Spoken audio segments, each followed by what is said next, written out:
اور میرے عزیزوں میں آپ کو بتانا چاہتا ہوں کہ یہ حرام کاری ابلیس کی طرف سے ایک بندھن ہے جو کہ لوگوں کو گمراہ کرتا ہے اور حرام کاری کرنے پر مجبور کر دیتا ہے۔ حرام کاری کی وجہ سے سدوم اور عمورہ جو ہیں وہ بھی میرے عزیزوں آپ اس سٹوری کو جانتے ہیں۔ تو یہوہ پاک خدا نے سدوم اور عمورہ کو گندک اور آگ سے کس طرح فنا کیا۔ سو میرے عزیزوں اس وقت مقدس لوط نبی کا دور تھا۔ یہ سدوم اور عمورہ کا علاقہ تھا جو مکمل طور پر حرام کاری کی زد میں آ چکا تھا۔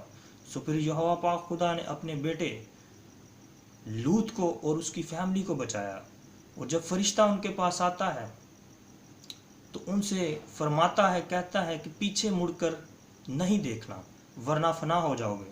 سو میرے عزیزوں لوط کی جو بیوی تھی وہ دنیا دار تھی اور اس نے پیچھے سے مڑ کر دیکھا۔ سو میرے عزیزوں کیونکہ وہ بڑا خوبصورت علاقہ تھا، سو میرے عزیزوں وہ دنیا دار تھی اور پیچھے مڑ کر اس نے دیکھا تو وہ اسی دم نمک کا ستون بن گئی۔ سو میرے عزیزوں ہمیں آگے چلنے کی ضرورت ہے، نہ کہ لوط کی بیوی کی طرح پیچھے مڑ کر دیکھنے کی ضرورت ہے، تاکہ ہم دنیا دار نہ ہوں بلکہ یہوہ پاک خدا کے اچھے بیٹے اور بیٹیاں ہوں۔ سو میں آپ سب کو بتانا چاہتا ہوں حرام کاری جو ہے یہ بہت سے لوگوں کو موت کے حوالے کر رہی ہے، جو کہ ابلیس کا ایک بہت بڑا بندھن ہے۔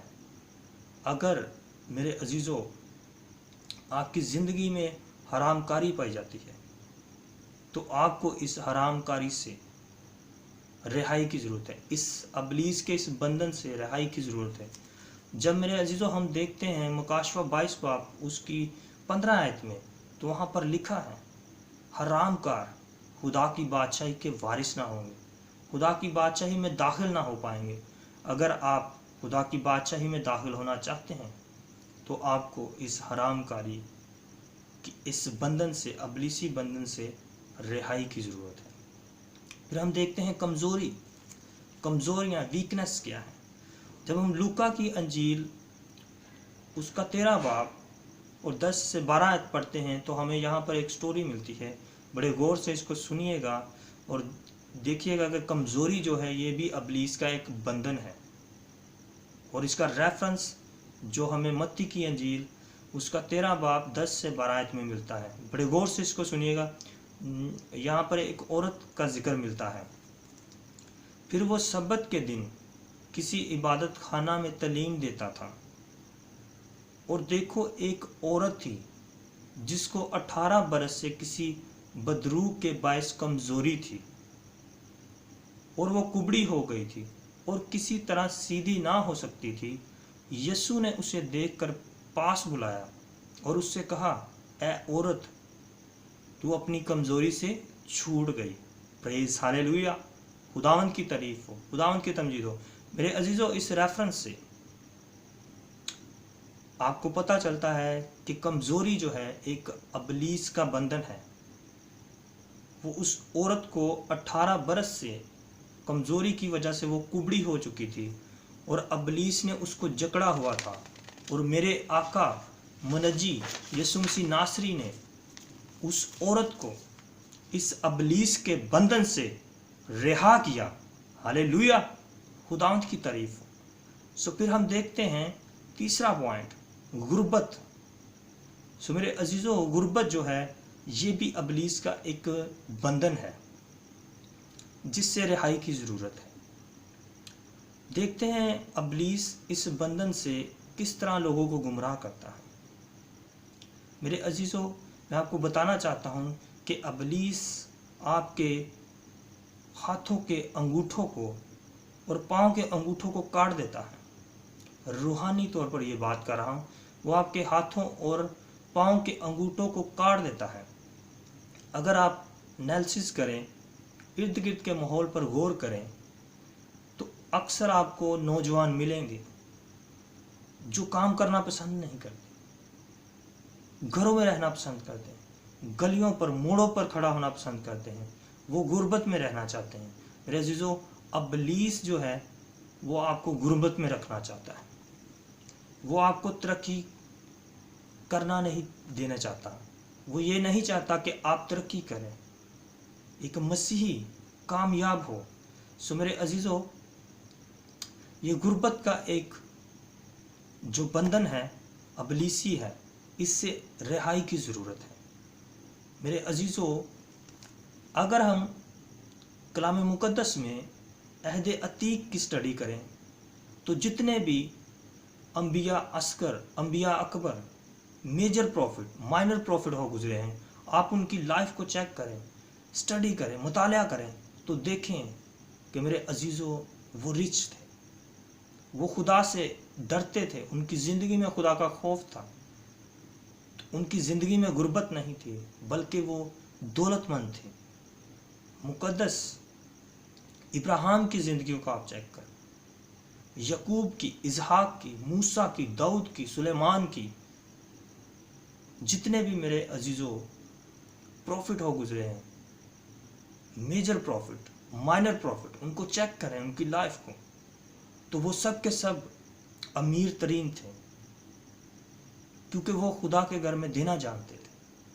اگر آپ عہد جدید کو دیکھتے ہیں، نئے عہد نامے کی سٹڈی کرتے ہیں، سو میرے عزیزو، ہم جب دیکھتے ہیں یسوع مسیح کے شاگردوں کے بارے میں، یسوع مسیح کے جو ڈسیپل تھے، اگر ان کی لائف کو آپ چیک کریں تو وہ بھی ان کے اپنے کاروبار تھے۔ شمعون پطرس کو دیکھیں، زبدی کو دیکھیں، یوحنا کو دیکھیں، یعقوب کو دیکھیں، سو میرے عزیزوں، وہ ماہی گیر تھے، ان کا اپنے بزنس تھے، وہ مچھلیاں پکڑتے تھے، ان کے اپنے بوٹ تھے، اپنی کشتیاں تھیں۔ سو میرے عزیزوں، متی رسول کو دیکھیں، لوکا کو دیکھیں جو کہ ایک طبیب تھا، ڈاکٹر تھا، وہ پڑھا لکھا تھا اور امیر تھا۔ سو میرے عزیزوں، کلام مقدس میں بڑی خوبصورت ایک بات لکھی کہ تم شاہی کاہنوں کا فرقہ ہو۔ سو میرے عزیزوں، شاہی کاہنوں کا ہم فرقہ ہیں، تو ہماری زندگی میں یہ غربت نہیں ہونی چاہیے، ہمیں محنت کرنی چاہیے، محنت کے ساتھ آپ امیر ہو سکتے ہیں۔ آپ جب محنت مشقت کریں گے تو خدا آپ کو کامیاب کرے گا۔ بہت سے لوگ بہت سی ایسی ایکٹیویٹیز کرتے ہیں، بلیک ورک کرتے ہیں اور امیر ہو جاتے ہیں، وہ میتھڈ غلط ہے، وہ ابلیس کی طرف سے ہے۔ میرے عزیزو، ہمیں ضرورت اس بات کی ہے کہ ہم محنت مشقت کریں اور اس غربت کی لعنت سے آزاد ہوں۔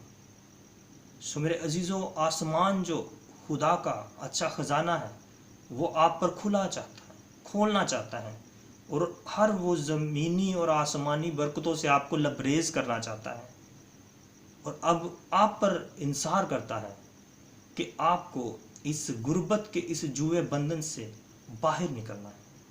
اور آپ کیسے اس غربت کے جوئے بندھن سے باہر نکل سکتے ہیں؟ سو میرے عزیزو، آپ کو دعا کی ضرورت ہے۔ جب آپ دعا کریں تو ڈیلی دعا کریں اور لعنتی ابلیس کو روح القدس کی آگ دیں اور کہیں اپنی دعا میں، ہر وہ بری روح، ہر وہ ناپاک روح جو مجھے غربت میں رکھنا چاہتی ہے، اس کو روح القدس کی آگ دیتا ہوں۔ ہر وہ بری روح، ہر وہ ناپاک روح جس نے میرے انگوٹھوں کو، ہاتھوں کے، پاؤں کے انگوٹھوں کو کاٹا ہے، اس کو روح القدس کی آگ دیتا ہوں۔ ہر وہ بری روح جو غربت کے جوئے بندھن میں مجھے باندھے ہوئے ہیں، اس کو روح القدس کی آگ دیتا ہوں۔ میرے عزیزو، جب آپ ڈیلی روٹین میں 15 منٹ، آدھا گھنٹہ، پونا گھنٹہ، گھنٹہ، 1.5 گھنٹہ، 2 گھنٹہ، آپ جب روح القدس کی آگ ابلیس کی تصویروں پر مانگیں گے، ان کو روح القدس کی آگ دیں گے، تو میرے عزیزو، وہ آپ کو چھوڑیں گے اور آپ ڈیلیور ہوں گے۔ یسوع کے نام سے آپ رہائی کو حاصل کریں گے اور ابلیس کے ان بندھنوں سے آپ آزادی کو حاصل کریں گے، اور ابراہیم کی طرح، یعقوب کی طرح، اسحاق کی طرح اور باقی جتنے پروفٹس ہیں،